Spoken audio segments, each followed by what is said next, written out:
নমস্কাৰ জনাইছোঁ এটা নতুন ভিডিঅ'লৈ আৰু আজি আপোনালোকক কম PM সূৰ্য ঘৰ কেনেকৈ এপ্লাই কৰিব। তেনেহ'লে বলক ভিডিঅ'টো আৰম্ভ কৰোঁ। প্ৰথমতে আপুনি যাব গুগল ক্ৰমলৈ আৰু গুগল ক্ৰমত চাৰ্চ কৰিব লাগিব PM সূৰ্য ঘৰ yojana চাৰ্চ কৰিলোঁ আৰু চাৰ্চ কৰাৰ পিছতে আহিব প্ৰথম লিংক আহিব। লিংকটোত ক্লিক কৰিব লাগিব PM ভিজুৱেল yojana আৰু নিজত স্ক্ৰল কৰাৰ পিছত তলত পাব অফিচিয়েল ৱেবছাইটত ক্লিক কৰি আপোনালোকে এপ্লাই কৰিব লাগিব। আপোনাৰ দেখিব পাইছে এপ্লাই ফৰ ৰুফটপ চ'লাৰ ইয়াতে ক্লিক কৰিব লাগিব। ক্লিক কৰাৰ পিছতে এটা নতুন পেজ দেখাব য'ত আপোনালোকে ষ্টেপ কৰি ইয়াতে লিখাই আছে কেনেকৈ এপ্লাই কৰিব লাগিব।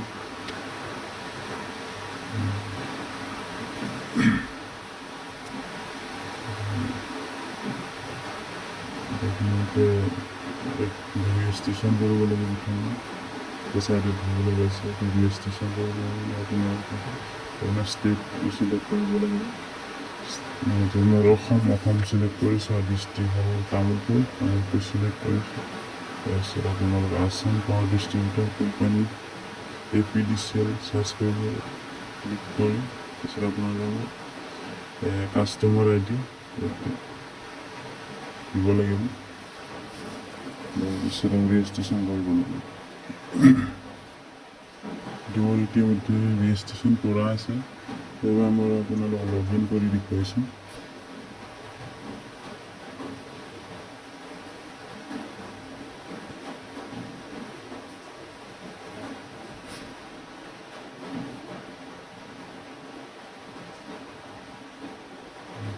ৰেজিষ্ট্ৰেশ্যন থকাৰ বাবে এনেদৰে আহিছে কিন্তু আপোনালোকে লগ ইন কৰিব লাগিব।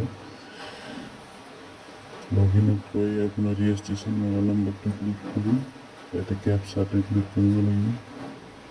কেপচাটো এণ্টাৰ কৰি আপোনালোকে নেক্সট কৰাৰ পিছত এটা OTP আহিব আপোনাৰ মোবাইলত। OTPটো এণ্টাৰ কৰি আছে।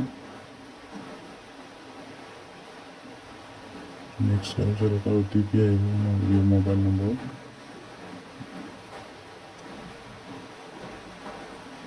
মোৰ ৰেজিষ্ট্ৰেশ্যন মোবাইল নম্বৰত OTP এটা আহিছে আৰু OTPটো আপুনি ইয়াতে ক্লিক কৰিব লাগিব।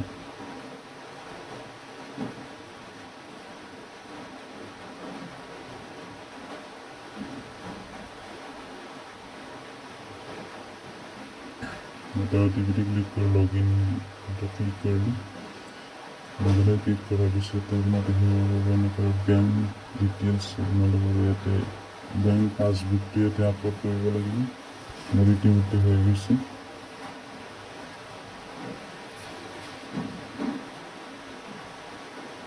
দেখিবলৈ পাইছে মোৰ ৰেজিষ্ট্ৰেশ্যন হৈ গৈছে।